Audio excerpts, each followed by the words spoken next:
Yeah. And we are live. What up, though, people? And we are alive. Let's get it. Let's get it. Let's get it. Look, Sean, bro, we got to get into this Pistons game. Woodward Pistons crew. We had a lot of fun at the arena last night. I feel like we're still kind of on like an opening day hangover. Mm-hmm. You know, we got a lot to get to. We had Sean had that drive back. You know, everybody worked the next day, but Sean was lit. Sean was lit. I was sitting right next to him. That boy, man. Me and Jeff were like, this guy, bro. He's going on 10 right now. And you guys see, you see the names here. We got at Sean Half Court, at Downtown Deuce, at Carl Collins Pride, at Relax Kool-Aid, because people relax. Told y'all. But Sean, bro, before we get into this breakdown, before we get into it all, man, I think we had a little bit of news that we had to at least report on. Yeah, absolutely. We're not going to touch on it beyond the reporting and just beyond what is out there. But according to Adrian Wojnarowski and confirmed by Mike Curtis and also James Edwards III, Detroit Pistons assistant general manager Rob Murphy is on leave after the organization commenced an investigation into an allegation of workplace misconduct involving a former female employee, sources told ESPN on Thursday night. The conduct itself has not been expanded upon beyond that. We have also not heard any official word from Pistons PR, and since it is an ongoing investigation, we do want to be sensitive to the people involved, to the organization, and also just to the situation as a whole. We don't know any details, so we don't want to speculate beyond that. But as soon as we hear from Pistons PR, as soon as we learn more information and ultimately find out, the findings and the conclusion of the investigation, we'll discuss further at that point. But for now, that is the current reporting, current situation. As of right now, Rob Murphy is on leave from the organization while they do have the investigation. Yep. And yeah, as Sean said, man, when we get more will be reported, and hopefully, the hope here is that the right thing happens at the end of the day. Mm-hmm. What's the best thing for the organization? That's the ultimate. Right. That's the ultimate hope. Yep. And anybody involved, anybody that is harmed, anybody that could be having anything negative brought against them, But like Sean said, we're not gonna speculate beyond that. But we got this game to get into, man. What's up? This weekly report.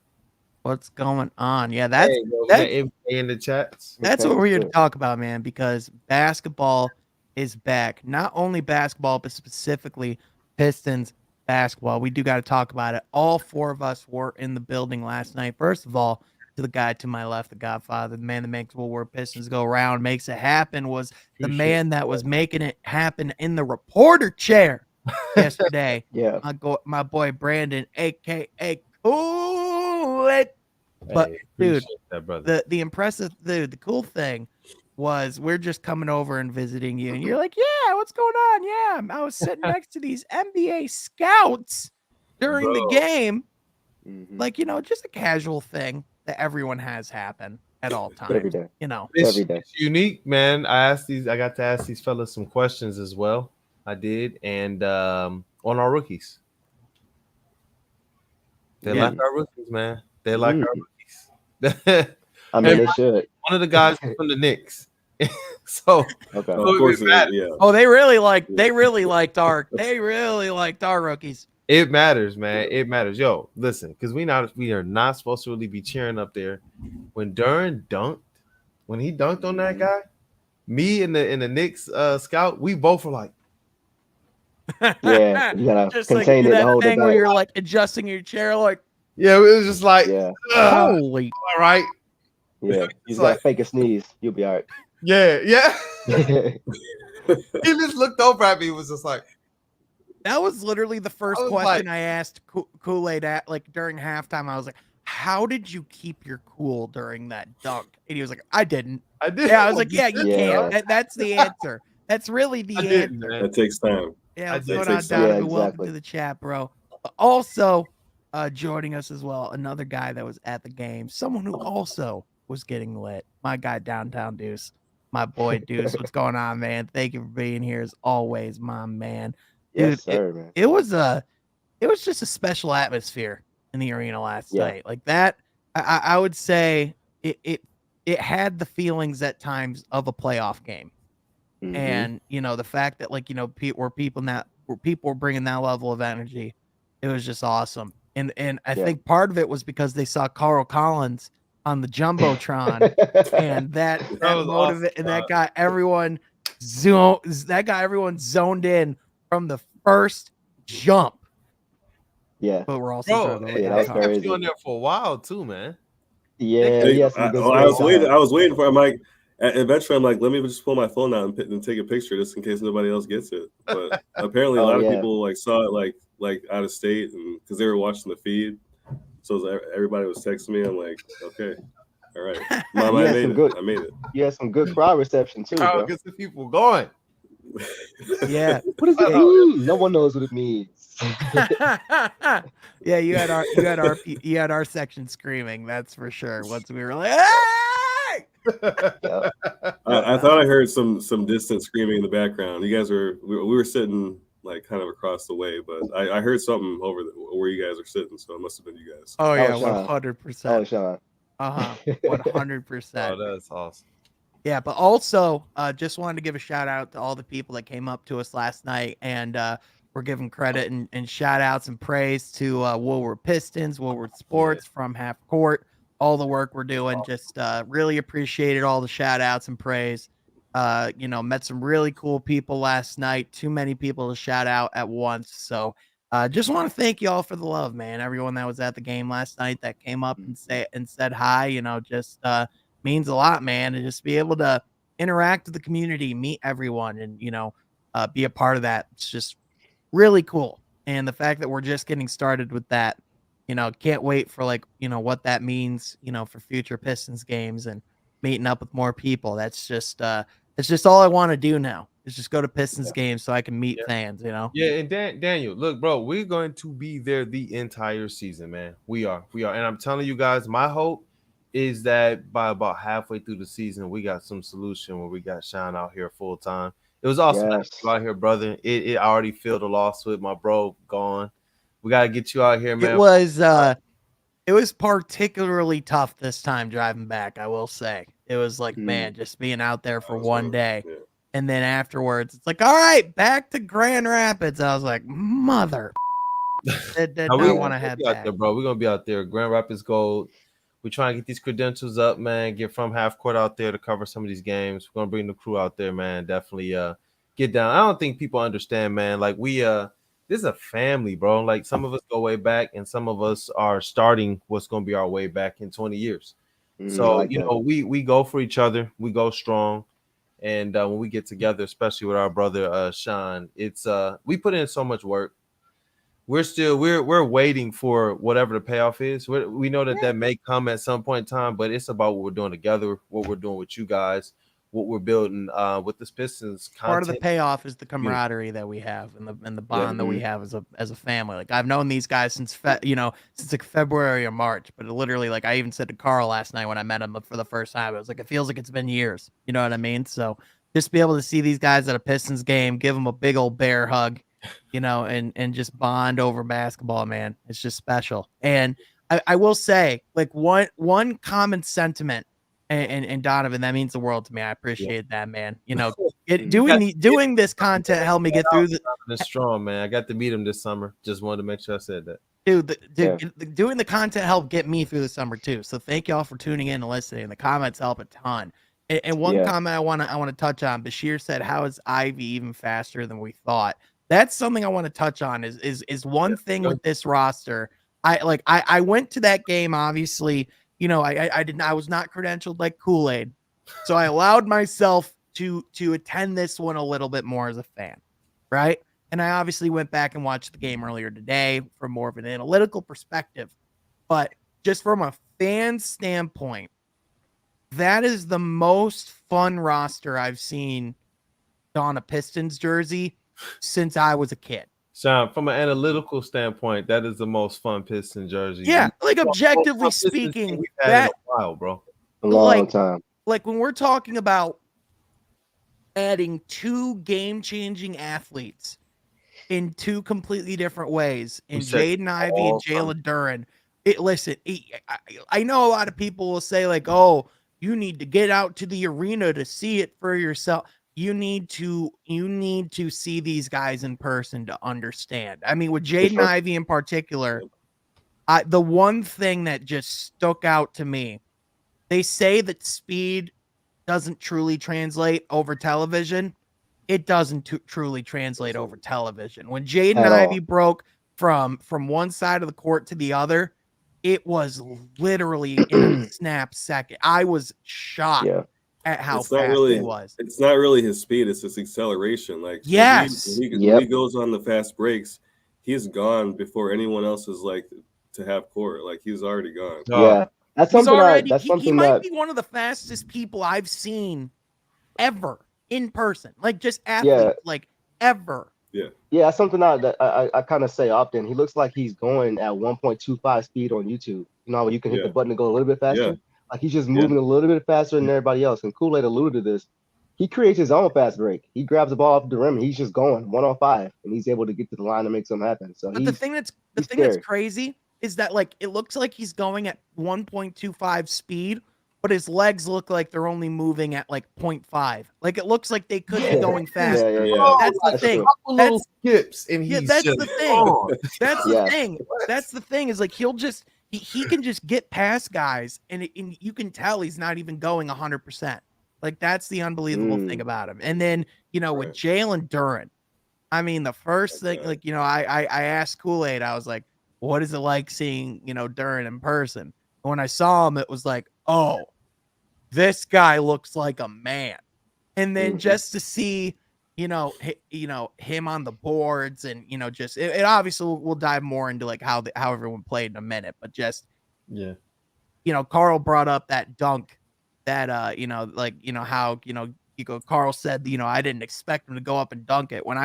That moment was a moment I'll never forget live. I feel like that was like a lot of times you think of a guy's welcome to NBA moment and it's like a moment where they screw up or a moment where they fail. Well, like Duren, that was a moment where he was like, I'm here. I've arrived. I ain't touching no G League gym. Well, what I liked about Duren from the start is that it looked like he came from that school of Rasheed Wallace dunk everything. That one year that we got out of Drummond when Rasheed Wallace was his assistant coach and he was absolutely just dunking on people, ripping the ball, going fast breaks. I still remember that dunk on Elton Brand. Like that's what I saw. I saw like those shades last night. Even some of the misses. Even in preseason, man, Duren had a couple missed nasty dunks. Like it was like, yo, he's about to bang on somebody. Even though it was a miss, it was just like that. Even last night, he had a crazy missed dunk. Ivey wanted to get in the rebound. The Kade lob. Okay, yep. And that's from like, you know what? This guy, man, he's straight up ready. And it's a different type of big. You look at him, you're like, all right, he don't look like he's like fit like you know, like big trunk.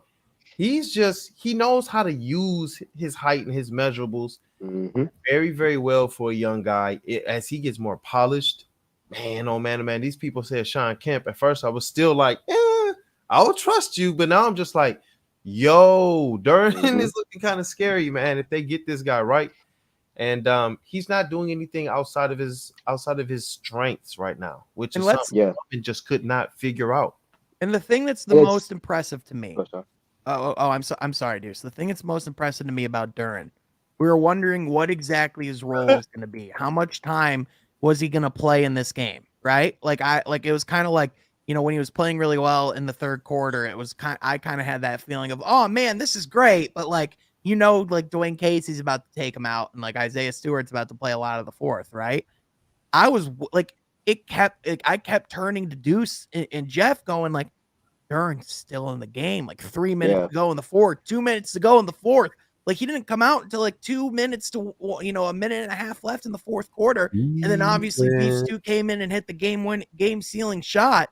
But like he played effective minutes in crucial crunch time in his first NBA game at 18 years old.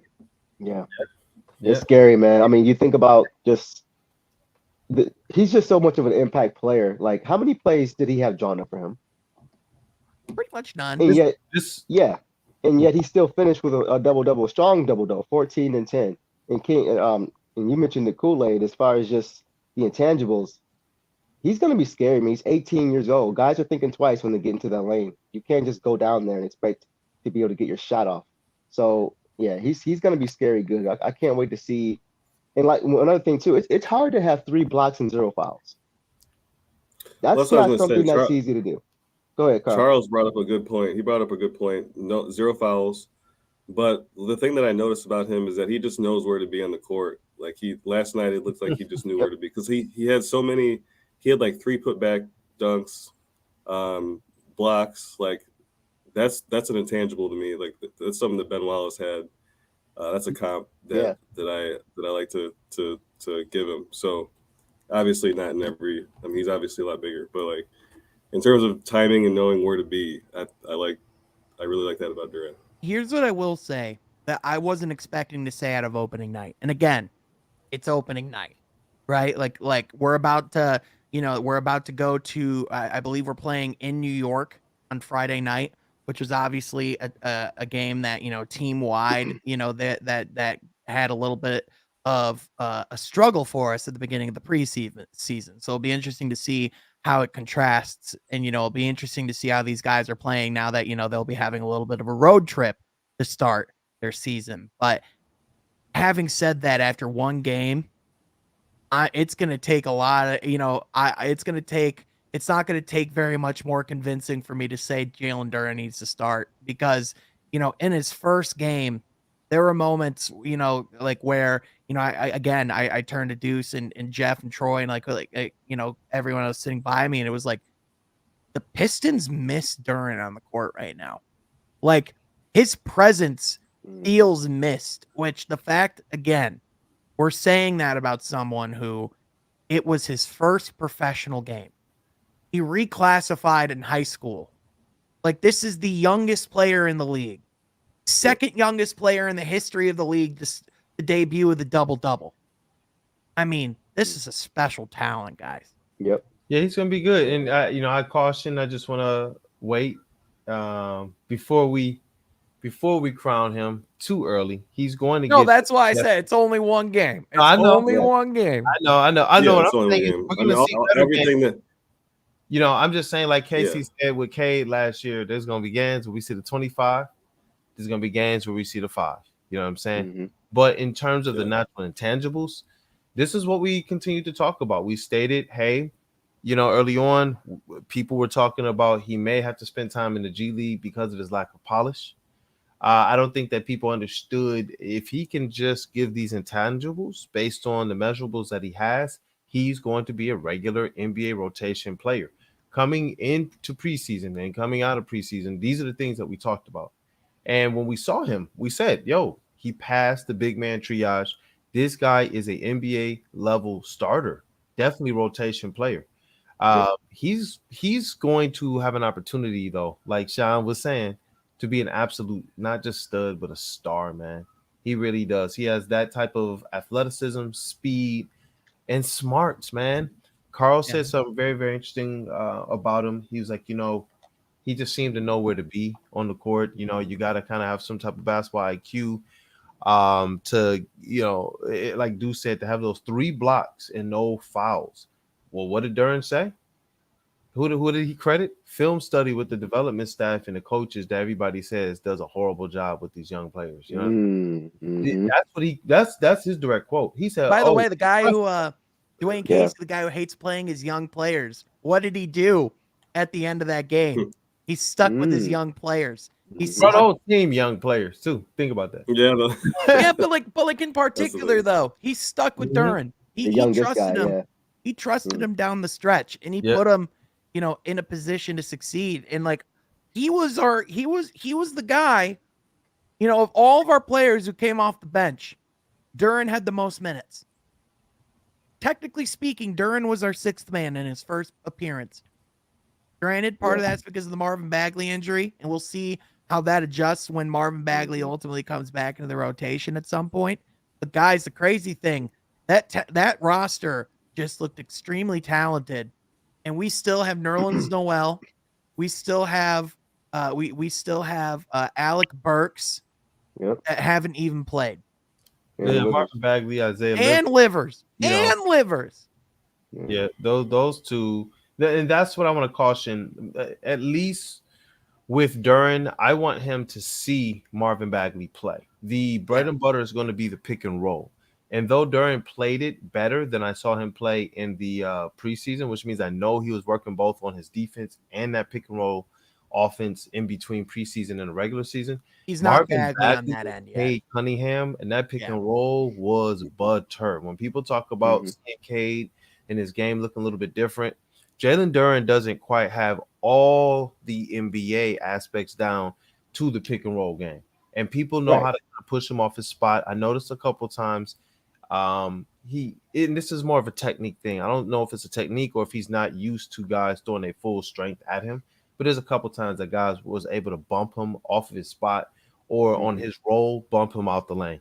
But and that's something that Marvin Bagley, he just has a totally different strength about him as it relates to that pick and roll, and that's going to come with Duren, especially as he gets older, more mature, and learns all of the different little tips and tricks and such. I'm sure having a guy like Ben Wallace this close to the organization is definitely going to help, man. Yeah, Sean, what's going on over there, brother? I'm sharing my screen right now. I'm just so glad Inside the NBA's back. I just got to share this 10-second clip. Greg Popovich, one of the greatest coaches ever, said something to me one time. We were down there doing a game. Stop eating. Greg Popovich, one of the greatest coaches ever, said something to me one time. Stop eating. That's funny because Kenny usually doesn't snap on guys like that. Usually that's Charles. Usually they probably told him like, "Hey man, you gotta get funnier on here, dog." Shaq, these young cats is up here trying to shoot. But those guys are the greatest ever, man. Oh my gosh. But Ivey, look, I'll tell you what the scout said, man. It's funny. I wanted to try and get some crazy quotes out of them, but he was just like, "Yo, I want to say something like that will amaze you, but the best thing I can give you is Ivey is fast, and then when you look at him, he's fast." And that's what he gave me.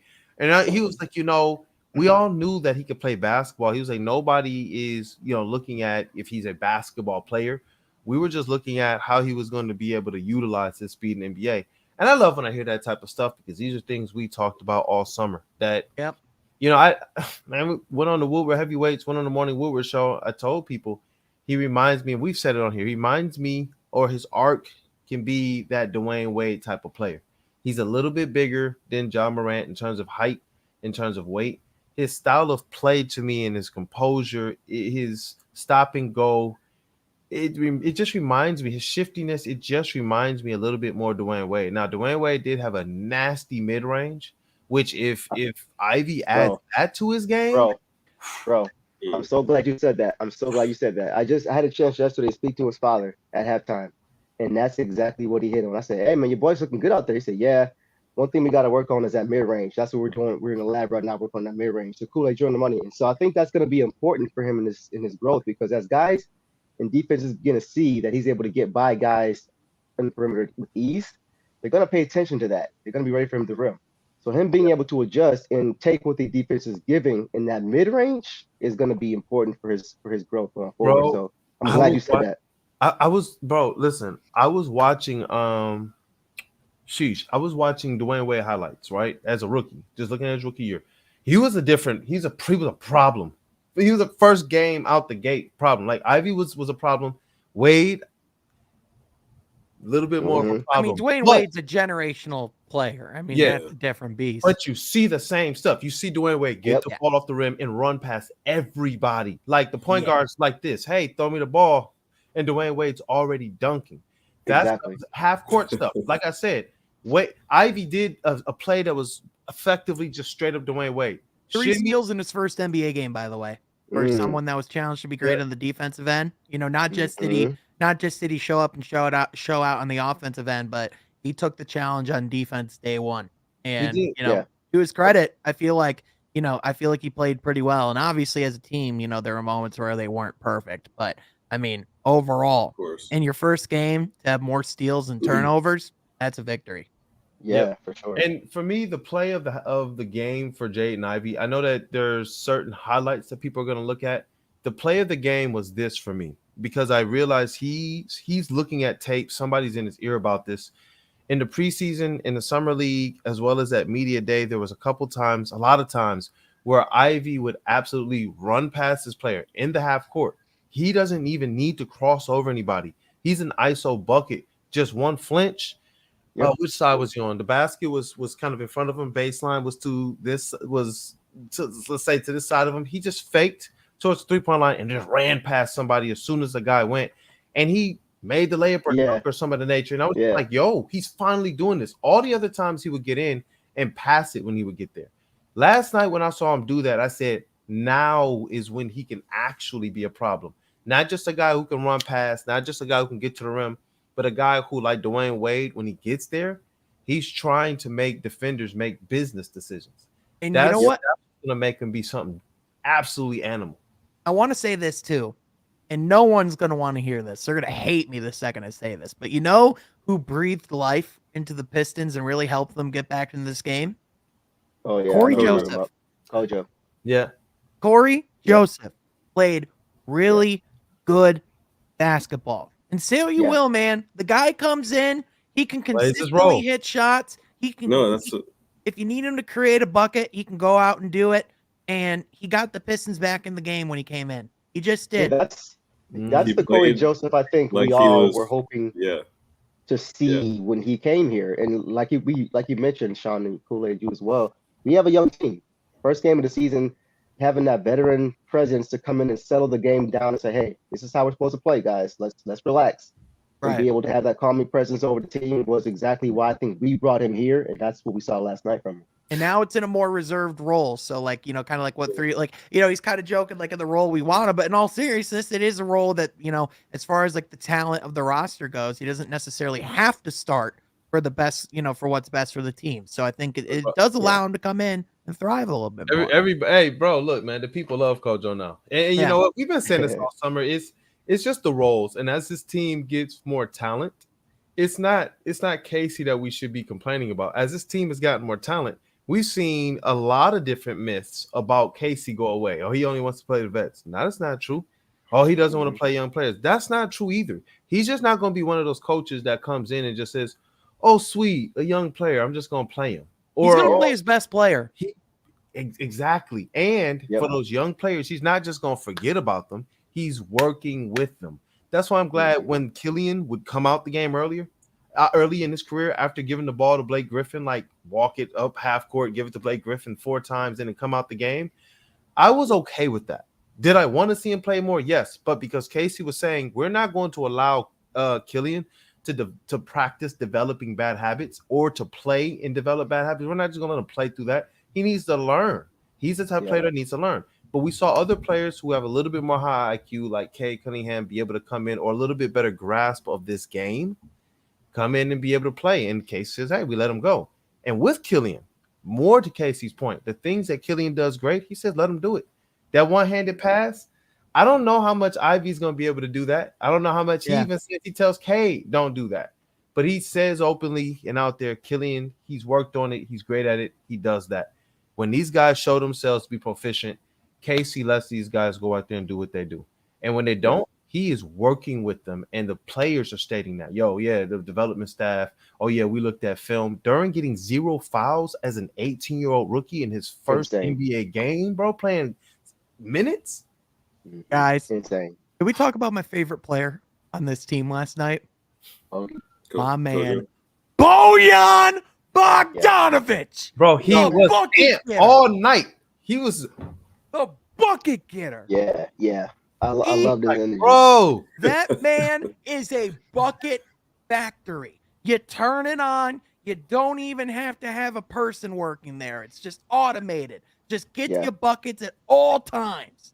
What else every expect hour of the day. Mm-hmm. Oh my Lord, he's a bucket. That's Kate's best friend, his new best friend. That's somebody who can consistently knock down shots. Someone next to me really quickly, dudes. They were saying, why does 44 keep getting the ball? I was like, Just you wait. He's gonna get going. You'll see why. Oh And yeah. then he had 22. Yeah. So He had 22 pretty quickly. yeah. Yeah. I mean, Yeah. he's given us exactly what we thought we were going to get. You know, I mean, he's someone who can spread the floor. He's someone who's going to be consistent. You know, he's going to be somebody who comes in and plays his role, doesn't play outside of his game. But I like that he's also able to be a secondary playmaker if you need him to be.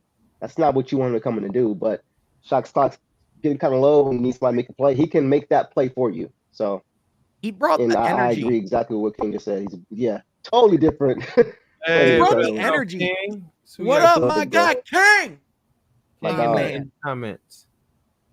But I think the big thing too was like he brought the energy night one too. Like he was getting after it. He was playing really hard on defense. He was hollering after making big plays. Like he was like Lucas, up. like he was Luka Garza.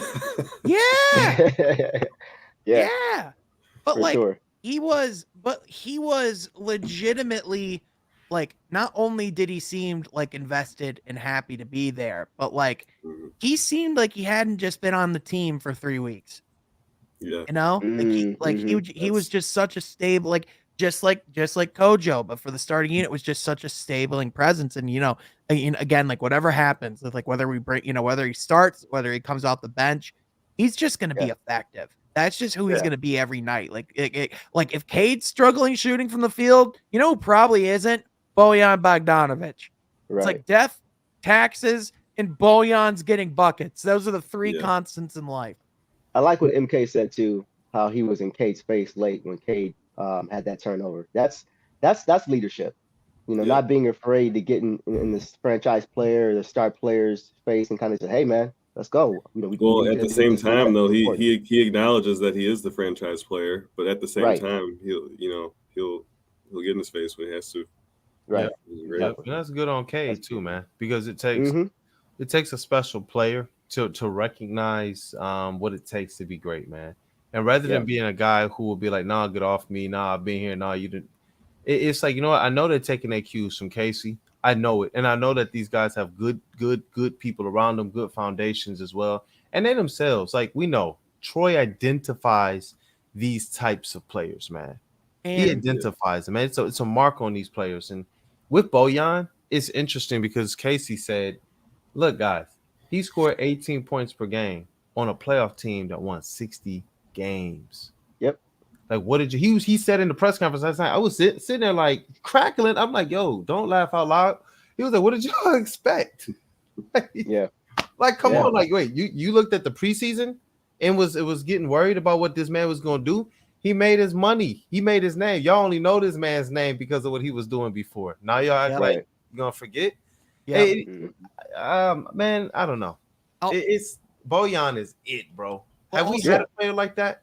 Well, even Ivey was talking about in his post game presser just how much knowledge he brings, and just like how wisdom he is and how he uses his voice and gives a lot of good advice as well. Like we've talked before, like Kool-Aid, you and I were kind of like trying to put words to like what it is about him that's just so great. And it's like, we've had great veterans before, but we've never had this polished of a player in Troy Weaver's tenure. Someone who just, at his age has that complete of a game, is able to do as much as he does.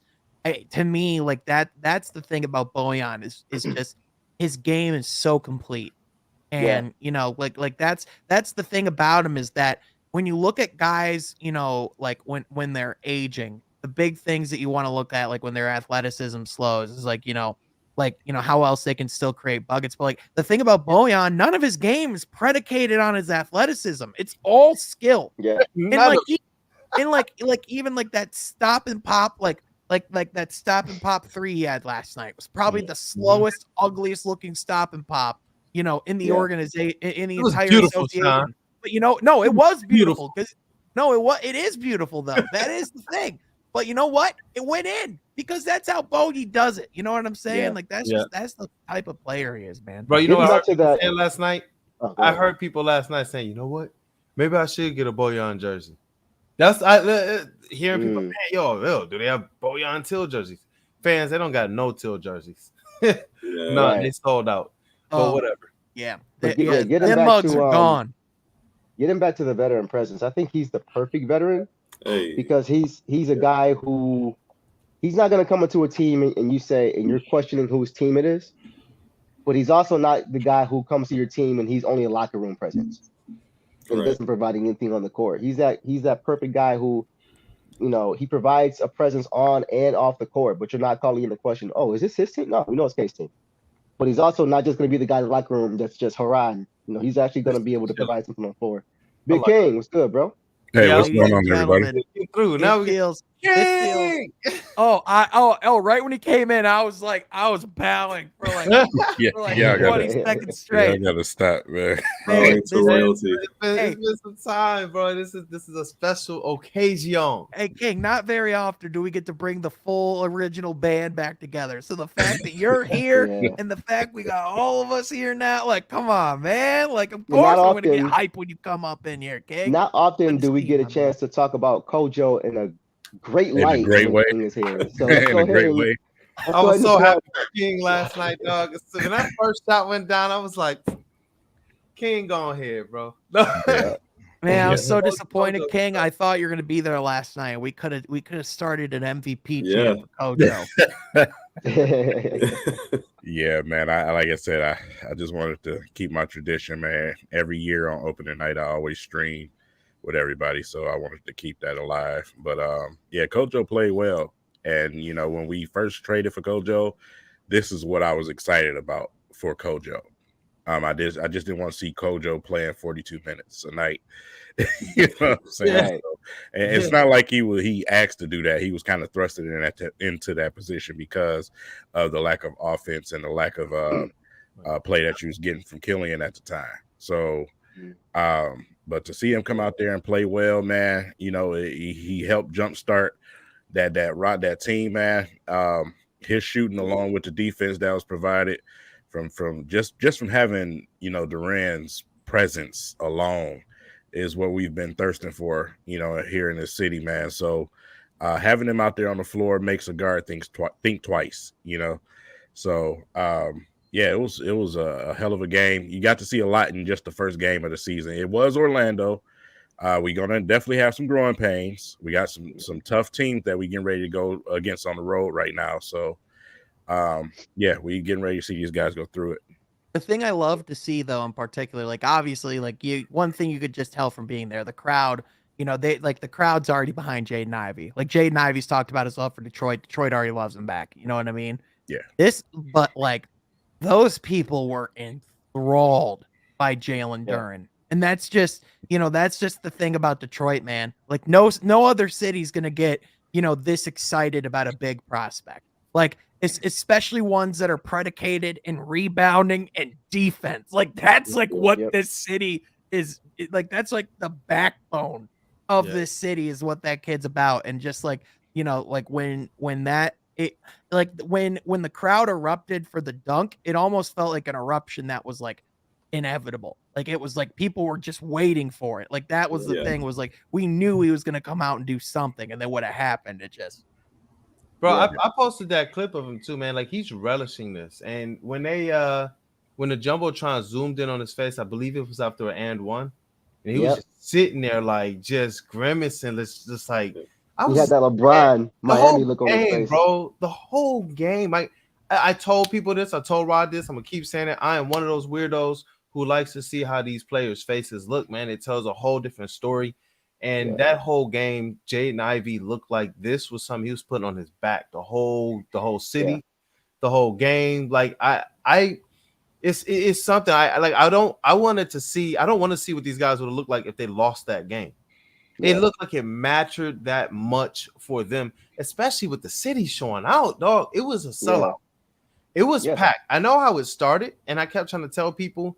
Like I was running back out into the concourse, like, nah, it's packed out here. Like I think we might have a lot of people. That's how it always starts. Yep, and it was packed. It was loud. Even when they were kind of starting off bad, when things kind of turned, I didn't hear people saying, "Oh," I heard people kept saying, "Come on, man, get it. I know y'all can do it." People were on the referees all night. It felt like the fans were like, "Yo, I'm ready for this." Like, not I'm ready for this to be good. Like how I thought we rushed as fans some of those or other rebuilds or potentials. This one was one where I think we were like, look, we know that y'all might win 30, 35 games, might not make the playoffs, but we believe in what's going on right here, right now. Yeah, you got to get and even though. Go ahead, Deuce. I was gonna say, even back to Jaden Ivey, even the first play of the game, when I think it was it wasn't the first play of the game. One of the early plays in the game when Kade dropped it off to him for that layup, and he put that in. He kind of flexed like that was his first bucket. He's going to be able to set a tone.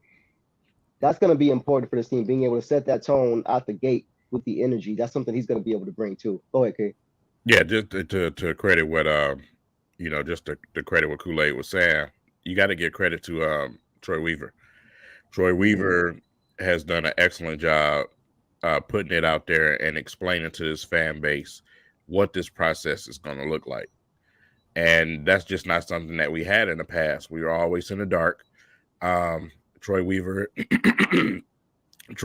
made it known. Hey, listen, the Pistons can be restored, but we're going to take our time and we're going to build something sustainable. So we know what to look for. It's part of the reason why I get so upset when I see fans, jumping off the bridge. Like, we know where we at. You know what I'm saying? We know what stage of the rebuild this is.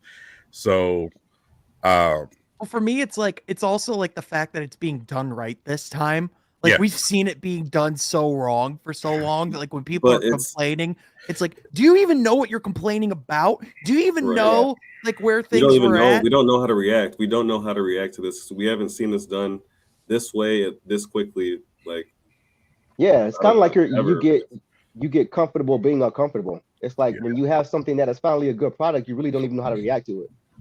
No, right. Now let's go ahead. No, you go ahead. The last time we had our roster built obviously was around that 2014, but it was different then. We didn't have social media like we do now. Right. You know what I'm saying? So these fans they don't know what trust the process is. Right. And then I wanted to say another thing, man, what you was saying, Kool-Aid, about Duren. I mean, let's just be honest about it. He's kind of a surprise for a lot of these fans. Fans didn't watch Memphis play basketball. So instantly when we drafted him, highlights, that's pretty much what we're looking at. Highlights, like, man, wait a minute, I like this guy. So to see him go out there on the court and do it is just like, man, I love this kid. This kid he's super athletic, man. Like I said, he gives it his all. And then when you look at a guy like Ivey, which is, someone that the fan base may be a little bit more familiar with. Exactly. But to see him and them, they put his face on the Jumbotron and he was locked in, man. 100% locked in. When's the last time you seen that? Yeah. From guys who are actually panning out too, like, because Stanley mentally was there, but the talent just it left to be desired. Drummond, all the measurables, for all of the skills, for everything he could have been. What I saw last night out of Ivey, out of Duren, I was just like, yo, these guys right now are thriving, not off of polish, not off of their prime years, not off of having like all their skill sets in place right now, not off of having their games being able to be developed like we've seen some of the older players on the team, just off their sheer, this is what I know about basketball today. This is how fast I can run. This is how high I can jump. This is what I know about the game. That should excite every Pistons fan out there, man, because these guys are going to grow. This is game one. Yeah, I love this team, bro. Me and Sean were talking about it yesterday. This team is not going to be a team that's just going to pack it in. They were down, I think it was 18-6 in the first quarter. It ended up being 28-17 at the end of the first quarter. They were down 21-6. 21-6. Yeah, a lot of time in the past, you would see come third quarter, it might be out of there. It might be time to go home. But this team is not a team. As you say in your song, this team is different. You haven't seen different. Not like you've seen before. Like I said, people are saying, it's the Magic at home, and I'm saying, you know what, this is a game that we could have easily lost last year. Everybody said that. Everyone said we was going to lose this game. We put it out there. What's your game predictions? I know we said that, all of us on the Wolver Pistons podcast. I know a lot of people thought Pistons was going to pull this out, at least our guys. But we got a lot of fans who's like, Pistons going to lose this. At least in the comments. But when we got to the arena, I didn't feel that. Wait, Kool-Aid, I'm sorry. Are you saying that what we see from preseason might not actually matter. Hey, look. When I get to this comment that I still have on the screen, then I want to reveal my name bracket again, so we can go over that whole thing again tonight. It's a different name tonight, people. But look, he said Bey better get it together soon, or else his bag gonna be light. Saddiq Bey had an interesting game, and you know what, dog? This team was getting punched in the mouth. Paolo was ringing the Pistons dry. And I was sitting there like, when they started making the comeback, first they subbed in Kojo, they did that lineup, which stabilized the offense a little bit. But the defense, they were still getting punched in the mouth. When they came back with Saddiq Bey, I noticed, wait, he's guarding Paolo a lot more.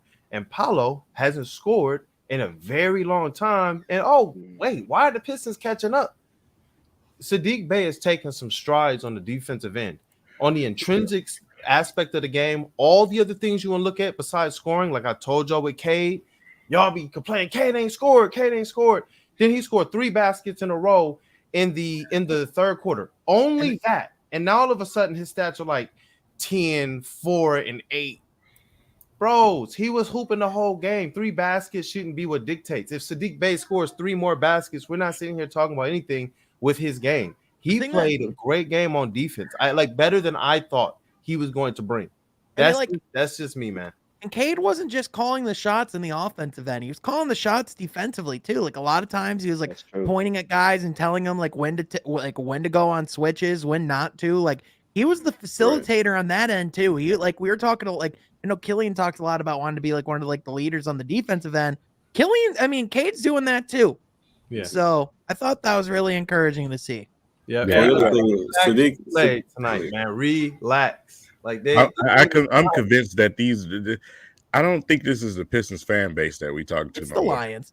It's got to be like what are we doing? You know what I'm saying? It's like y'all don't, bro. Like we not used to what team basketball looks like. It wasn't in Saddiq's Bey. What do you want to see? Saddiq Bey just go out there and just chuck up a bunch of shots to make you happy? You know, Saddiq did what was necessary to help this team win this basketball game. It's not about who's getting all the touches. It's not about who's getting all the shots. We are trying to put a team together. And like I said, with Kade, when it was time for Kade to light up, he lit up. Just like we've been, all of us been saying. Exactly. It's like everybody is not going to drop 20 points a night. It just doesn't work like that. He also is going to get everyone else going, and then once the rest of the team was scoring, it's like, all right, my time to shine. And then once he decided to start attacking, it too. Like y'all thought what y'all think? Like I'm not Kade no more. Like come on, dog. He does this, man. He does. He can get it whenever he wants. Man, it's crazy. It's exciting. It's better when he's not. We can talk about these players. Like I know they're not there yet. I know there's some time, maybe a year, 2 years, 3 years. But guys, this is one that I believe we can actually believe in. Carl said something very interesting before we went on live, and he said, "You know what? We wanted to have hope in Drummond and Reggie. We wanted to. It might have been misplaced hope." But that was a team that were like, yo, we think they can do it. We saw some of the skill sets that they had and how some of the guys around them responded. And they made some decent trades to get some guys in here like Tobias. And those guys made a push. Bro, like I feel like we're already starting off on that level with guys like Ivey, Duren, Kade, Saddiq. Like we're talking about Bey and Killian. We're to the point now where we're saying that they didn't have a good game if they just didn't score that much. Whereas Killian and Saddiq last night were 2 of the better defensive players to me, along with Duren in that game. Absolutely. Those guys were playing defense. Like, I'm sorry, dog. Y'all all played Kirby, right? Yeah. So y'all saw when Killian turned into Kirby last night to like absolutely, was it a center he blocked? I don't even remember. Bamba. I just was like, yo. Mo Bamba, right? Yeah. That was Mo Bamba? Yep. Yeah. Killian, bro. Yep. Bro, that's worth 5. That's worth 5 points for Killian. So yeah, like serious. For sure. Like I love how he came out the gate with the aggression. I don't think we've seen him come out of the gate game 1 with that type of aggression. So I love the mindset change that he has now. And even though like shots weren't falling, he was still taking them, and he was still, getting up. He was still trying to get opportunities. Like I know, like people like Like I don't know. Like I saw like people like were like, guys, Killian had a bad game, which like 1 of 9 from the field obviously like isn't a great game, but like but also it's just that one game, and it's just 16 minutes of action. Like it's just like, let's give him some time and a few more opportunities to before we actually talk about where he's at and actually how he's doing as a player. Maybe can we do that? They even worse on Knox, man. Knox had one preseason game. Bro, I heard, dude, 2 shots. I can't believe kid that, next man. to me was like, why is this kid getting playing time? I'm like, calm down. Yeah. Holy. Yeah, no. Yeah. I like what Chuck said though. Mm-hmm. Go ahead, dude. I would say I like what Chuck said. Sorry, I didn't mean to cut you off, Cooley. I like what Chuck said.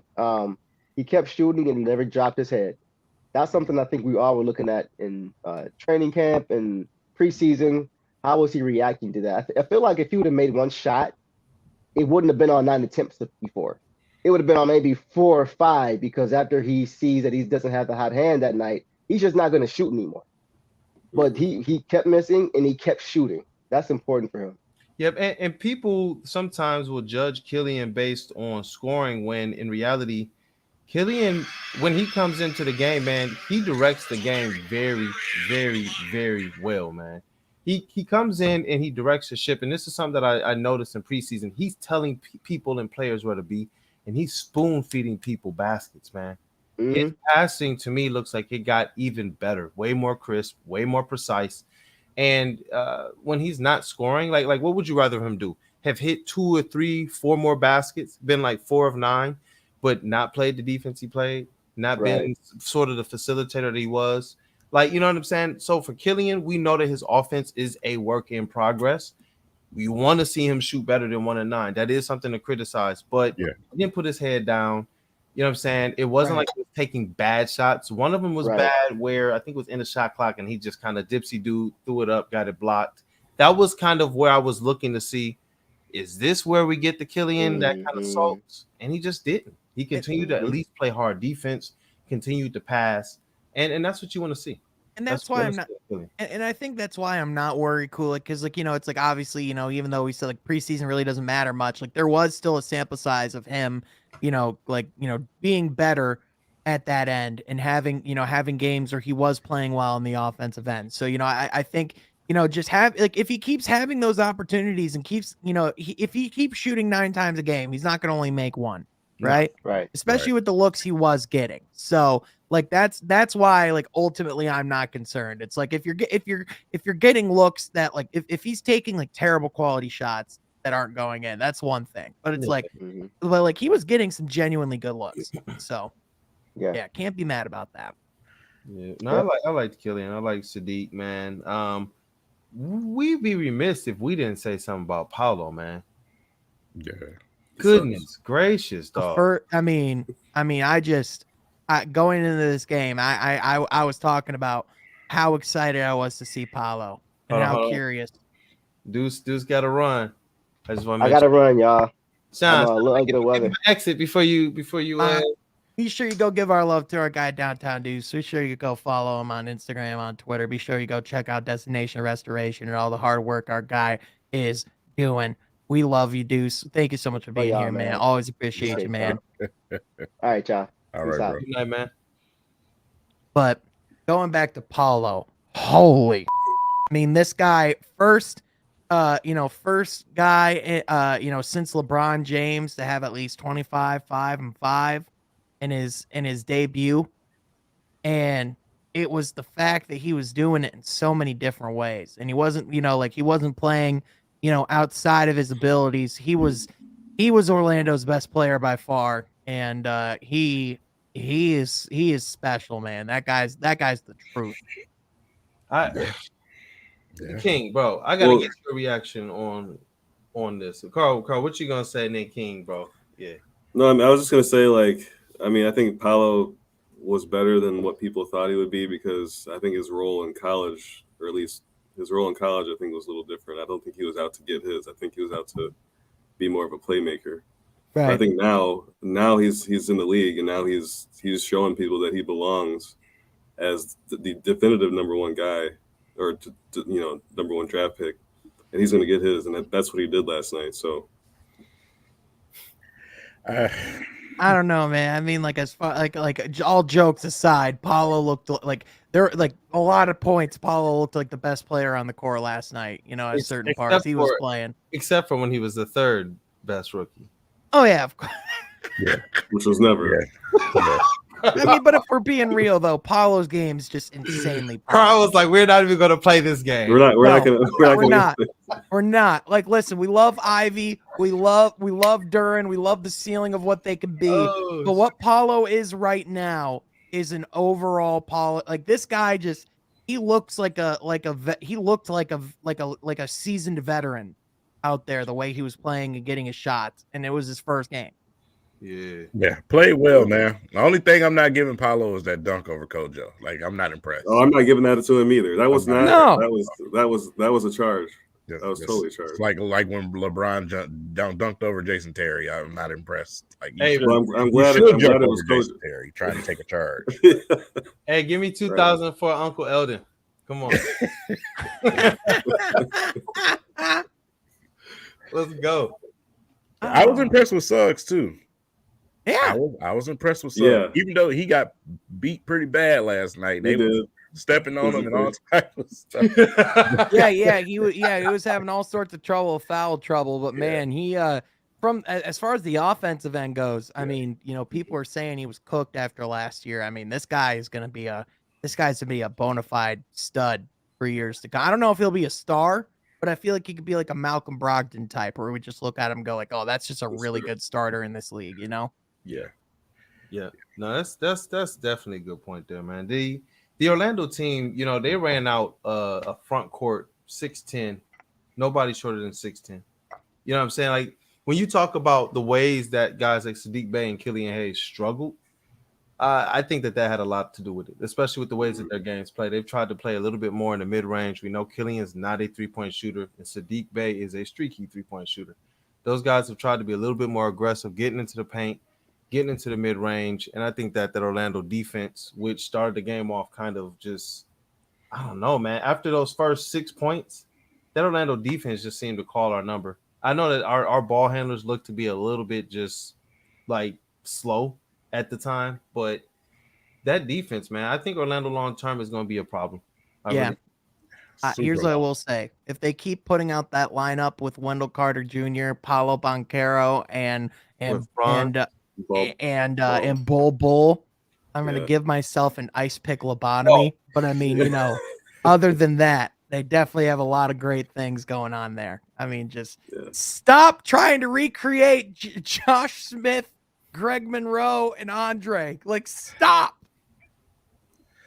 Man, listen, Cole. I was mad about Cole Anthony not playing. Man, I wanted somebody to shake him out of his Timberland boots. I cannot stand Cole Anthony, man. I can't, man. You got the nerve to get your little light skinned butt on there and talk smack about my city. So yeah, and whenever I see Cole Anthony, it's on site. It is definitely on site.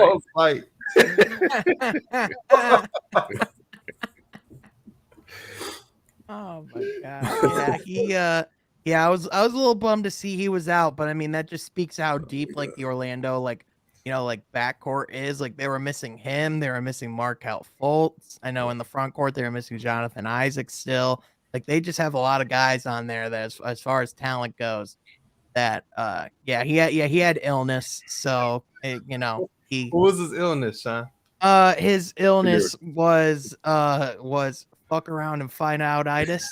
I love everybody I know it. I was like, let's see if Sean understands this is a T-ball. Oh, 100%. 100%. You know what, man? Since you just brought that up, on the flip side of things, we also got to talk about the fact that we still haven't got Burks, Noel. We didn't have no Livers, plus Bagley. You know what I'm saying? Those are all players that are going to see the court. And we were missing those guys, man. And we still went out there and took care of business and was able to come out with a victory. So to me, that's big time. Yeah. True. This team's just way deeper. It's just way deeper. just from a talent standpoint. Like, like even guys like like Rodney Magruder, like he's not going to be able to like it's just hard to see like where he fits in the rotation. You know what I mean? It's going to be interesting to see even guys like Kevin Knox and Hamidou Diallo, like where they're going to fit once Alec Burks comes back in, once the rest of because that is just the reality of it. Is there's so many players on this team that like have a case for minutes. I'm not sure that Hamidou will play. I'm really not. He'd probably be the odd man out. Yep. Yeah. Which is crazy because last year he was a guy that we thought could be, have a good amount of time. Do you think who's more likely to get playing time in your opinion, though, him or Knox? They like Knox's defense. I know that much. Yeah. But I don't know because in spurts, Hami can just be kind of like, yo, bro, go out there and just go crazy on offense. Yeah. Yeah.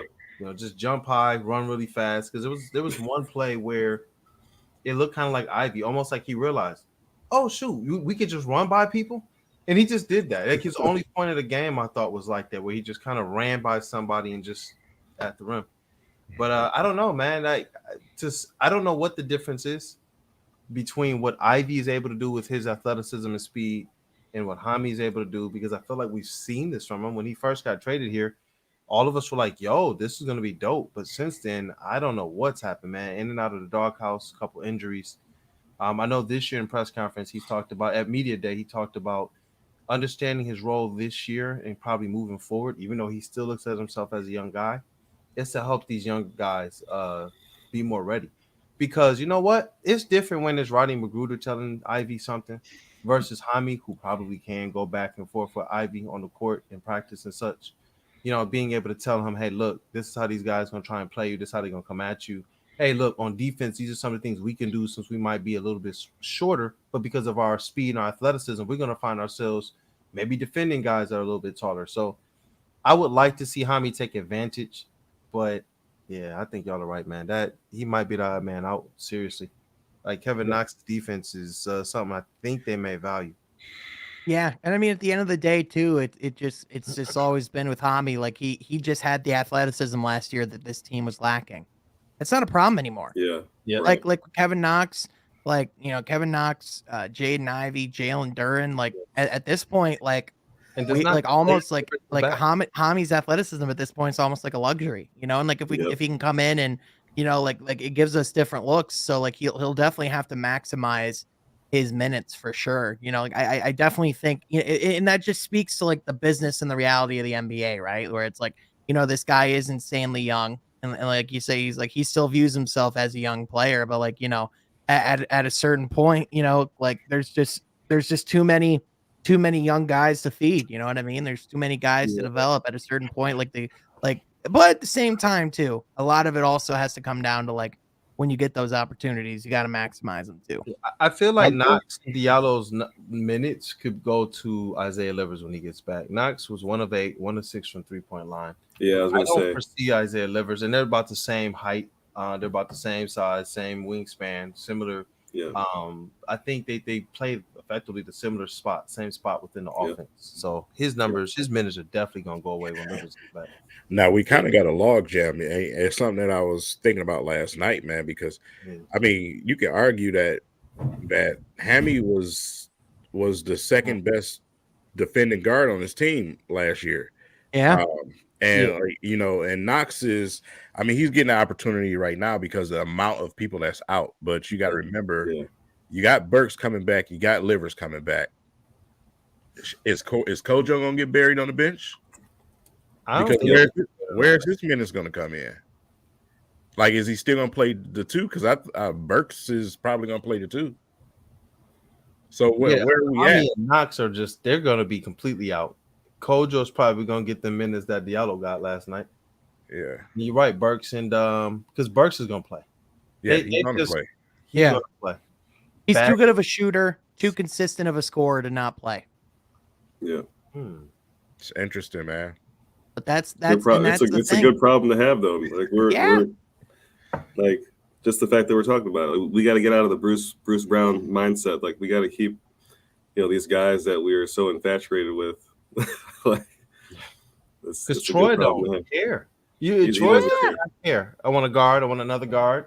and then I want a big, and then I'll trade for a big. Then you know what? I want to just draft another big. How about I draft and trade for a big in the same deal? Nerlens. Let me get Nerlens and let me get Duren. I love it because you know what? He's telling these guys, find a way to make it work together. Whereas other GMs in the past was like, all right, well, I got my big. Now I have my guard. Now I have my this. And that was just kind of it. And then you get to the bench. What did we say about that team that made it to the playoffs? The year that Stanley Johnson was in LeBron James' head. It was the depth that killed them. Their starters was running with them. And when you got to the bench, they had no talent. No talent. Right. If this team is going to restore the right way, destination restoration, shout out Deuce.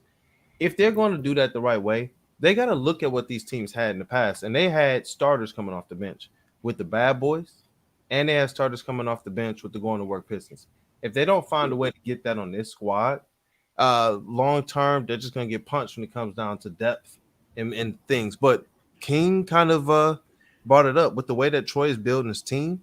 We know that they're not quite ready to compete, but we see that he's about making sure there's depth and that there's competition on this roster. Like, I look at this roster and I'm like, you know what? These guys are at least competing against each other. It's not like they're going into the gym and playing against Steve Blake. You know what I'm saying? Like, they're competing. Ivey is going to be going up against our second best perimeter defender from last year in practice when he plays Hami. He's not going up against Rodney Magruder. You know what I mean? So I don't know, man. It's an interesting thing. This team is oddly deep. It's going to be interesting to see where they go from here because there are a couple log jams. When Marvin Bagley and Nerlens Noel gets back, we go instantly from kind of thin up front to kind of log jammed up. Like, what do you do? And I think that's where like, you know, like Nerlens Noel contract situation comes in, and like, you know, just like part of those deals that was so enticing was that it was expiring salary, right? So like in theory, you know, like if you know, as we're going towards the trade deadline, as we start to see a little bit more of who are going to be the guys that are going to be consistently in this rotation, right? Like I feel like at a certain point, guys like Nerlens Noel are movable. Like if you in theory like want to move up those log jams, and like the reality of it is like, you know, like we've talked about before, like, you know, like a lot of this year is just figuring out who are going to be the guys that we're going to be carrying forward into like the next stages of the restoration. Because like right now, you know, like obviously we still have a lot of young talent. It's a lot of player development. But beyond this year, when we have, you know, again, like to bring this up, $70 million in cap space coming up. At a certain point, you might like guys, but guess what? You have $70 million to spend. How can you upgrade? And so that's the reality of it. We might like guys like Killian Hayes, but guess what? If there's a guy like Cameron Payne out there to go out and improve your backup point guard role, you go do that every single day of the week. So that's just the reality of this. It's a business. And so like as we're going on this season, you know, like these guys, like, you know, you're not only competing for minutes on this team, you're competing for jobs. That's just the reality of it. So hold on. I'm sorry, bro. Hold on. Because I had to look at it again, and like I knew I looked at it, and I just didn't want to come out with like fire. But I'm just like, why are people complaining about Saddiq Bey? He took 5 shots. He made all his free throws. He had 6 rebounds, 3 assists. It's because he wasn't scoring 51 points. That's why. We are the most spoiled. Played defense. The most spoiled, entitled little freaking fans right now I've ever seen. And we're in a rebuild, and we're like that. Imagine when we fill his team out. Like I don't want to. Well, like, well, guys, can we also just be honest too about the fact that, like, don't you want multiple players to be options in the offensive end? Because, like, if you look at it, yes, Saddiq this night wasn't like the hot hand, you know what I mean? But the reality of it is, as you're looking at like this restoration as we're going forward, I know a lot of people view Saddiq as like the second option. Guys, I think at his apex, Jaden Ivey's a better scorer than Saddiq. Like he just is. Yeah. Like I think like Saddiq at his best is going to be the 4th or 5th option. I have to say too that it's one freaking game. Like that's that's the other piece of it. 5 shots, not 15. You look at 15 was 2 you look at all the great teams like in the history of basketball. Like no one's going to be scoring 30 points every night. Like that's just not how things work. Because this was also the same, by the way, like as if we need to forget that Saddiq, you know, scored 50 in a game. It was against this team that he scored 51 in a game. It's not even that you have to look that far.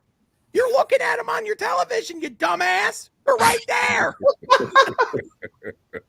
Oh my god. Oh, thanks, man.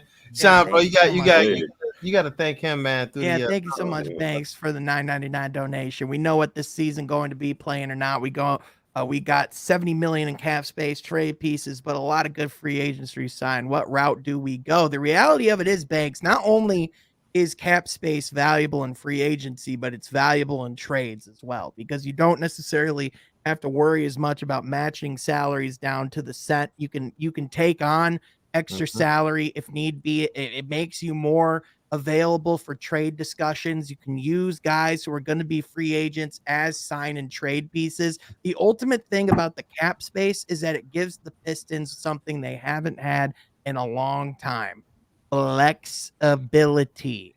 And that means that they can build, the roster around Kade Cunningham, around Jaden Ivey to their liking. It means they can go out and sign them to extensions and keep them here in the long term. It means that Troy Weaver can secure and have a rotation, because we talk about like how deep it is right now. It's deep for a play-in level team. Like we know that, right? Like if we want to like be like, because if we're going to be talking about like competing, you're going to have to like fine tune and make each position just a little better, right? So like when we're talking about like the cap space, it's not just about who all we're going to be adding in free agency this summer. It's what it's going to allow us to do in the long term. Dog, like this right here, Bay fanboy said we need a defensive long wing that doesn't need many shots to score. And I've seen Sue in the comments before, and it's just like Saddiq Bey had 8 points on 2 made field goals on 5 field goal attempts. Yep. And he played good defense. He didn't need too many shots. He played good defensive last night. He is a wing. He has a pretty decent long wingspan, actually. I did the measurables between him and Jeremy Grant. He's not quite Jeremy Grant, but you know, I feel like he actually fits the description. So I don't know if this person is being sarcastic, you know what I'm saying, or if they're being, you know, I don't know. But Saddiq Bey kind of fit that. I implore anybody, go back, look at the game, look at the defense he played, look how he scrapped. And you know what? You need some of those guys that they just don't really care about getting in the face of somebody else. And Saddiq Bey does that. He'll grim somebody down and just look at him. Like he just doesn't care. Like he's really taking that Joker role to heart, man. But I don't know what people are looking at. If Saddiq was out there just jacking shots, if he was just out there like I'm just getting mine, then sure. But 8 points, hit his free throws, was going to the rack hard. Moments penalty because he was actually getting fouled a lot. Like I don't know, man. The moments I loved were when he was picking up Franz Wagner full court, when he was taking the challenge on the defensive end. Like this was the first time where like Saddiq was like here's the thing we talked before, because the number one thing we've said with Saddiq, if your offense isn't going, what are you contributing? What else are you doing in your game? And that's what Saddiq did. His offense wasn't going. There were other guys in this team that were actually on fire, like Bojan, like when Jaden Ivey was getting opportunities cutting to the rim, when Kade Cunningham started to get going, when Jalen Duren even was in double figures. Like you had 4 or 5 guys in double figures already. You know, Saddiq went out and did the winning thing and filled the gaps. You know what he also was in our starting lineup? He was our leading rebounder, outboarded both Bojan Bogdanovic and Isaiah Stewart. So like he's adding value. I was gonna say that's growth. Go ahead, Carl. It's growth. I mean, there's times last year where you would kind of see him try and get his at some points, but like he kind of took the back seat in terms of scoring. To me, that's growth. And that's where I was headed. I think he just took the back seat to score.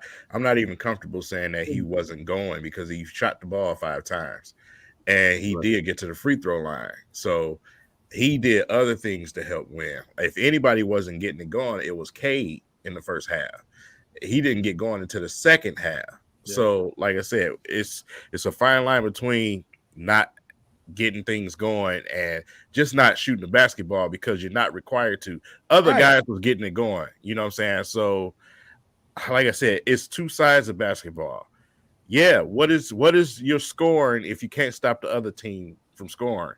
You got to play some defense. You got to rebound. You got to do the little things. You got to have all of those other factors when it comes to a basketball game.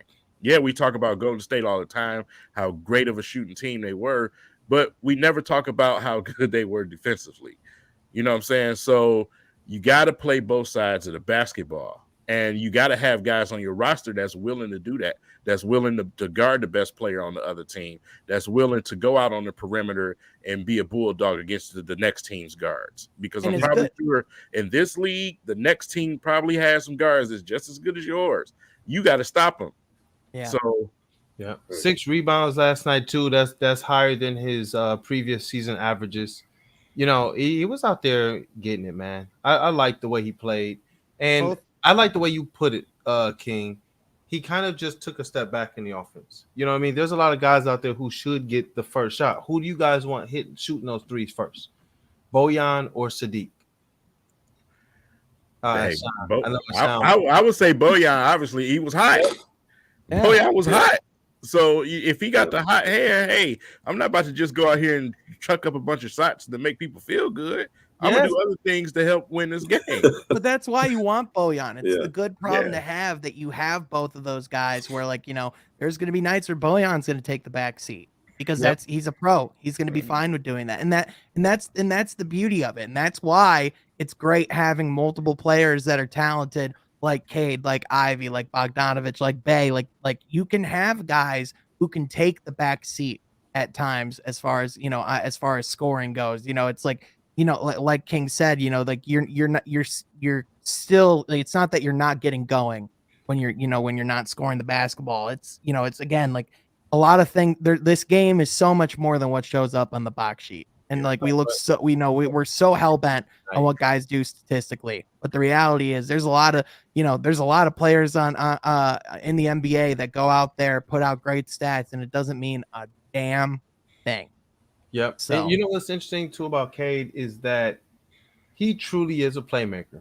He's not a scorer who just is trying to go out there and allow his scoring to set up his passing. He's truly a playmaker. He's not going out there hunting for assists. That last play, Casey said in the press conference, was designed for Kade to score. Yeah. It said that Kade had missed his two previous shots, and had like a weird turnover. And they designed that play to say, you know what? No, we believe in you as our leader. And he said in his press conference, or no, not his press conference. Oh my God, who did he talk to? Forgive me, whoever he talked to. He gave a direct quote to somebody. It was one of our main beat writers, either James Edwards, Omari Sankofa, or Mike Curtis. He stated, because of Stu's body of work, because I see the work he puts into practice, because of what we do, I knew he could hit that shot. He was like, yeah, I wanted to take it, but I know his body of work. And I wanted to give him this opportunity because I knew what he would be able to do with it. You guys want to talk about leadership. You want to talk about growth. That's up top there, man. And if you want to talk about empty stats, let's not forget the team that we just got done coming away from. You know, we had Mr. Empty Stats on our team, right? You know what I'm saying? Drummond giving you 30, 20 games, but what did it mean? Did it equate to winning? No, it didn't. You know what I'm saying? So he was an all-star though. Yeah. Well, and that's one of the worst accolades to me today in this league. Anybody can be an all-star. Ain't got all NBA though. Man, he's an all-star. He's I hate that so much now. It's the fan game. You know what I'm saying? It's fan voting garbage. You know what I'm saying? It don't mean what it used to mean to me. So, you know, like I said, with Drummond, you know, like I said, 30, 20 games, but we wasn't winning nothing. You know what I'm saying? So you got to be able to do the other things, because at the same time he was getting some 30, 20 games, he was still getting cooked by Joel Embiid, by Brook Lopez, by all of these other guys, man. So, yeah, matching points with points, doesn't mean anything if you can't stop the other team from scoring. You got to be able to lock in and stop these guys from putting the ball in the basket, because that's the type of league we live in today. You got to be able to defend just as much as you got to be able to score, because everybody can score. Here's my one question. If you were to take the Pistons like 3 through 10, like leave out like Cade and Ivey, and it's like they're 3 through 10, and put them against the Lakers 3 through 10, would they win by 50 or 60? Because this Lakers roster It puts the Horrible. bun and cardigan, dude. It is so bad. It's horrible. It is so bad. Bro, I don't know what's going on over there, man. I heard I don't know what's going on over there, dog. I've seen so many different social media posts, so many different weird reports. I even seen something coming out questioning AD, like, oh, we don't think that he's what we thought he was. I'm like, y'all just not thinking that? You didn't think he was? Not thinking he's not a real before you got him. Y'all just now thinking that? Well, here was my favorite stat that came out about Anthony. This was from Kirk Goldsberry. He shared this the other day. Anthony Davis is the least efficient jump shooter in the NBA over the last 2 seasons. Among 178 players that have attempted at least 500 jump shots since the beginning of the season after the bubble, Davis has had the lowest estimated field goal percentage on those shots at 35.99%. No other player is below 40. Bro, you know what? I be trying not to give LeBron his credit. I take like the toughest route to it. But bro, I don't care if it was a Mickey Mouse bubble or not. I'm starting to look at that Lakers team. And I'm like, yo, he won with those people, dog. That was more impressive than the Cleveland win to me, kind of. I know the Cleveland win was against Golden State, but yo, I'm starting to look at this team and I'm just like, ugh. But at the same time, you also look at that roster, and it's kind of like one of those things where, like, you wonder if they didn't have like the rest, because if you think about it, from when the season shut down to when they came back in the bubble was technically longer than an NBA offseason. So like they had that amount of rest going into the bubble. They were able, like, Anthony Davis probably didn't have anything else to focus on other than basketball preparing. And, like, quite frankly, we haven't seen Anthony Davis play that well. He can literally only play that well, quite literally, in a bubble. And one thing, I'm a menace, man, when it comes to the bubble, man. I have no, like, everybody was Miami, this Miami. I'm like, bro, it was the bubble. Miami's a good team. They are a good team, but you got to think about it, man. A lot of them games they played them seasons where a guy's team's best player might be out because he has COVID. You know what I'm saying? Or he was in contact with somebody who had COVID. Like you playing in an empty gym with a bunch of monitors around you and some artificial noise. Everybody know that playoff atmosphere is a huge factor when it comes to that type of competition, man. All that crowd, it's just different. It's a different level, So can I just say it really felt to me like, man, is this really good? How good all NBA players would be if nightclubs weren't accessible to them at all times? Because like TJ Warren went out and looked like the second incarnation of Kobe, as a big man. And I don't think he's played a game since. Like, he went out, looked like an NBA superstar for like 2 months in the bubble. And then he actually hasn't played a game since. That is crazy. Shout out flagrant elbow, man. Sean, you got the people, man, going. Shout out flagrant elbow, man, for real. Oh my gosh, it's just, am I wrong? But even then, it's crazy. Nightclubs weren't accessible then. Even then, we still forget Lou Williams still found a way to get those lemon pepper wings from Magic City in Atlanta. He still found a way to make it happen. And nobody can tell me that James Harden wasn't sneaking out. That's what he does. He goes to strip clubs. Everyone knows this. Oh shit! Oh, man. There's got to be a documentary someday about the NBA bubble, man. There's you just got to think great 30 for 30 or something. Like all the untold stories, like, because there was literally a point in the bubble where the season almost shut down. Yeah. Yeah. Like, imagine, like, there was like guys like sneaking people into their rooms. There was like, there were guys that like, were sneaking out to get DoorDash and had to, can't stop, dude. That there were 2 things we found out that were super powerful during the bubble: TJ Warren and lemon pepper wings. Good grief.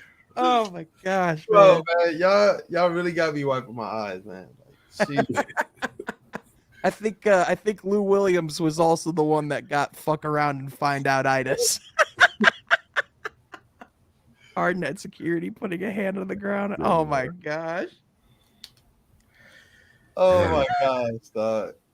Oh man. Characters, man. Nothing funnier than strip club Harden or fat suit Harden. Those are hilarious Dude, characters. I saw a man. tweet earlier tonight saying I haven't seen James Harden this lethal in the mid-range since the Obama administration. Good grief. Wow. Oh, that's unreal. I mean, guys, even like, John Wall's even back tonight. Kawhi Leonard's back tonight when we're Off the talking about bench. off the bench. That's right. Yeah, first game coming off the bench. I saw that and I was like, what the hell? What's this man doing coming off the bench? But I mean, hey, I guess. I guess they got to bring him along slowly with his ACL. Yes. Even But though he Sean, put let's on close on this question, bro. Oh, what's up, Ken? no, I say even though he put on 40 pounds of muscle, like this dude is AE was talking about that. yeah. So question for y'all: what's the realistic timeline for the Pistons to be Yeah, we'll contenders? close in on the this one, East? brother. All right, that's a great question. I feel like as far as contending goes, and you guys can correct me if I'm wrong or tell me if you disagree. I feel like in that sense, I feel like the Pistons are a year away from being a year away. I feel like right now, as far as like where they're at in the stage of development, they talk about how right now it's about learning to compete, and before you can contend, you have to be able to compete. So the big thing this season has to show is, can we consistently go out and play against some of the best teams in the league, and can we have nights where we pull out the win? Can we have nights where we still look strong, even though there have been nights where we've looked good against the highest tier competition in the league? You need to see it on a more consistent basis. You need to see it at a more competitive basis. So this year's look, get your identity, build the team you want to be. And I would say, so like about 2-3 years is what I would say, because if you look at even Cleveland last year, they went out, they took the next step as a franchise. They went and got Donovan Mitchell this season, right? A lot of people would say, oh, well, they can start to make some noise this year. I feel like for Cleveland, it's about next season, because yes, this year they got Donovan Mitchell. They're able to play together. They could still make noise. They could probably even get to the Eastern Conference Finals if they wanted to, right? But the reality of it is it takes time. So I would say, yeah, Marvin Tolbert. So how many years is that? I would say 2 to 3 years, realistically, because again, you look at it, the Pistons have $80 million in cap space this offseason, right? So you can go out, you can get the players that you're looking for. You can get more pieces to put around Kade. It's also not the end of you having cap space, by the way. And that's also not the end of like when you can make moves in decisions. So I would say, like, next year, go assemble the nucleus of the real core you wanna start winning with going forward. Put the final touches on this team, and then in 2-3 years, when Cade's in year 4, year 5, when Ivey's in year 3, year 4, when Isaiah Stewart is like a seasoned veteran, Jalen Duren is of drinking age, like at that point, that's a whole different team. So like, I would say like, like we have remnants of something very special, something where, guys can start winning. But the reality of it is now, it's like this year, establish your identity. Next year, go get those chips, go get those guys around the league that can help and make you better. Right. And then from there, start playing together, start getting reps, start building chemistry, and focus on a couple years from now when some of those giants in the East will start to slip. And then at that point, it opens up the window. And I think at that point, we'll start to see the Pistons, have years or, multiple years where they're going to be at the top of the East. Yep. Yeah. And I similar line of thinking. I think you touched on a lot of good points there. And just to kind of go on this point that's on the screen, what I saw last night between Orlando and Detroit, and what I think Pacers are going to find out quickly too. Shout out Tyrese Halliburton. He is not, and Orlando does not possess guards that are anywhere near what I believe Kade Cunningham and Ivey are and will be. That makes a huge difference to what you're supposed to be. The difference in that game last night, to me, was Kade Cunningham. If we do not have Kade Cunningham, we do not win that game. His IQ, the way he kind of led things, the way his assists just continued to pile up as he went throughout the game before he decided the third quarter, which that seems to be his quarter. Third quarter seems to be the one where he just says, okay, all right, I see how the game is going. I know exactly what I can attack. And then he decides to start looking for his, but he's still looking to play make, man. So it's like they need more around him. They need to continue to upgrade their talent. But because of what they have in guys in those guards who are going to primarily have the ball in their hands a lot, and Kade and Ivey, I actually give their rebuild just a slight uptick over Orlando and the Pacers, even though they got some pretty exciting young guys, man. I just what guard are you putting the ball in the hands of Orlando and trusting them? And I know people want to say Paolo, but when it got down to it, I didn't see Paolo really being that much of an effective player down the stretch. I just didn't. Sometimes guards can get either in their own way when they have the ball in their hands, or if Paolo's going to be the person with the ball in his hands, then all of a sudden the guards become instantly ineffective. Kade and Ivey, not the case. If it just so happens Saddiq is a hot guy and he has the ball in his hands, Kade and Ivey are still weapons, significant weapons on the court. So it's just to add that wrinkle in there, I believe that Kade, Ivey, Duren, those guys accelerate the rebuild, but you still need a little bit more. If you got your 1A and your 1-2, your 1A, your 1A and your 1B in Kade and Ivey, you probably need that solid number 3. Saddiq Bey, I think he is a 4 on a winning team, maybe a 5th option, maybe on a winning team. You still need that third guy, but in about 2 years, 2-3 years. Yeah, and the reality of it is like, over the course of the next couple of years, and like the way the NBA works, guys become available all the time. Cleveland struck when the iron was hot because they had not only were they in the opportunity or like in the window where they're going up, but also they're at the point where they could trade, they could not give up significant pieces and, still bring in Donovan Mitchell and still keep their core nucleus together. Right. So it's like, it's about, when it's right, when it's the right player for this team in particular. Right. Because like every time we're going to have, a star is going to become available, the first thought's going to be this guy to the Pistons. But like when I have a feeling when they become available, it will know when that person's a Troy Weaver guy. You know what I'm saying? I think we'll know. Jaylen Brown. What's up with you, King, man? What you doing, brother? Yeah, Carl, he got me no comment there. I was thinking 3 years because the East is a lot tougher with Pacers, Orlando possibly getting better by then. And that's just the other thing too. The East is insanely deep right now. And like, there are still like, but like, very quickly, like Philly's old. That team, that roster, the way we see it right now will fall apart very quickly. Milwaukee, as good as they are, I mean, like that roster's been together for what, like 5-6 years now. It feels like a lot of those pieces are getting old too. Like the reality of it is like powers shift very quickly in this league. So, we'll see Detroit, in the balance of power, we'll see Detroit get up there very soon. Very soon. Yeah, a lot of questions this season, man. Hornets, obviously, the situation over there, losing one of their stars over there. James Book night now too. Yeah, and Brooklyn being another team that you just don't know what you're gonna get. You know what I'm saying? They're also older. Like I said, man, things can change real quick. You don't know what's gonna happen in Boston. They got a lot of backstabbing going on over there. So you don't know, man. It's gonna be interesting this season. Like I said, I'm glad, we were right here at the beginning of the season. We got a long season to sit here and simmer and just watch what plays out, man. Bro, yeah, that's beautiful. No drama. They're just trying to work. They're just trying to hoop. Yeah. They're just trying to be brothers. Like it's a lot less like they're not even thinking about contract stuff. Troy said, you know what?